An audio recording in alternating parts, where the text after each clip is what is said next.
Hello friends, this is a new system, water smart bed system which we just saw last time. So this is a wooden box used for raising the bed.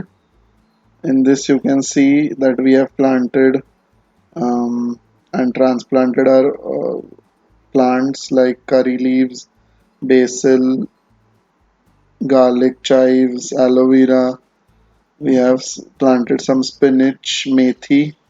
So this is a pineapple. So this is spinach and some herbs, some this is aloo leaves. So we have recorded it on 20th June 2020, and I'll keep you updated. Thank you for watching.